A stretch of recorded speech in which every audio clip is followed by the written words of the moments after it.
முறையில் ஊதி கொடுக்கல, சம்பளம் கொடுக்கல.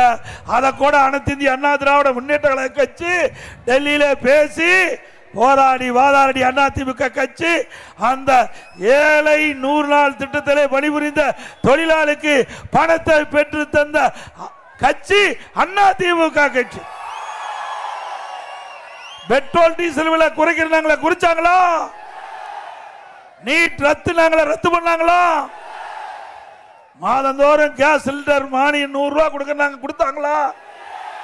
நம்முடைய மாணவ செல்வங்கள் வங்கியில வாங்கிய கடன், கல்வி கடன் ரத்து பண்ணாங்களா? எதுவுமே இல்ல.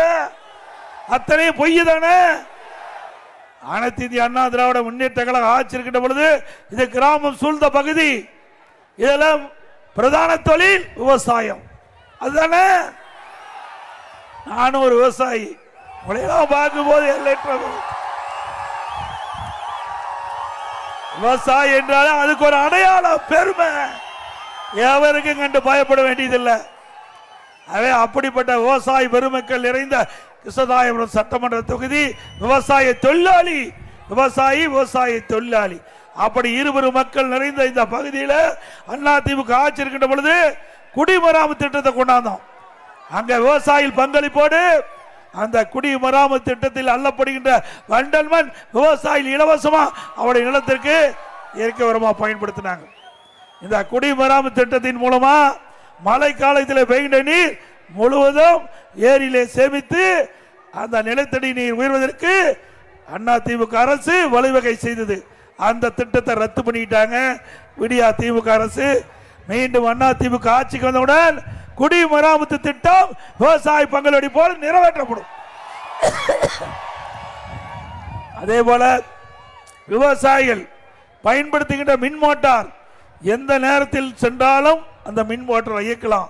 24 மணி நேரம் மும்முனை மின்சாரம் கொடுத்த அரசாங்கம் அதிமுக அரசாங்கம். அதே போல விவசாயிகள் தொடக்க வேளாண் கூட்டுறவு கடன் சங்கத்தில் வாங்கிய பயிர் கடன் 2 முறை தள்ளுபடி செய்யப்பட்ட அரசு அதிமுக அரசாங்கம்.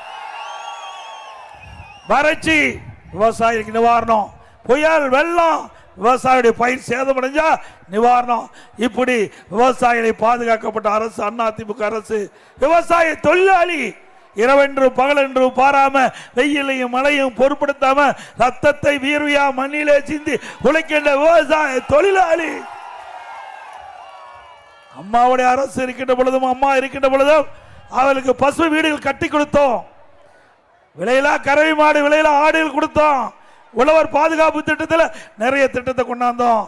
இந்த கிராமத்திலிருந்து நகரம் வரை ஏழை குடும்பத்தில் பிறந்த முதியோருக்கு 500 ரூபாய் மாதந்தோறும் வழங்கி வந்த முதியோர் தொகை அம்மா 1000 ரூபாய் உயர்த்தினாங்க.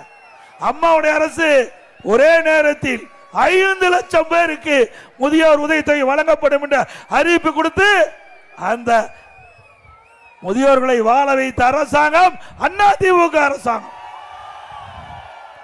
அதே போல இன்றைக்கு டிஆர்பி தொழில்துறை மந்திரி டிஆர்பி ராஜா பேசுறார். இன்றைக்கு அனைத்து இந்திய அண்ணா திராவிட முன்னேற்ற கழக ஆட்சியில் தொழில் வளம் பெருகிது, படித்த இளைஞர்களுக்கு வேலை வாய்ப்பு கொடுத்தது. மாண்பு அம்மா 2015ஆம் ஆண்டு தொழில் முதலீட்டு மாநாட்டை சென்னையில் நடத்தினாங்க.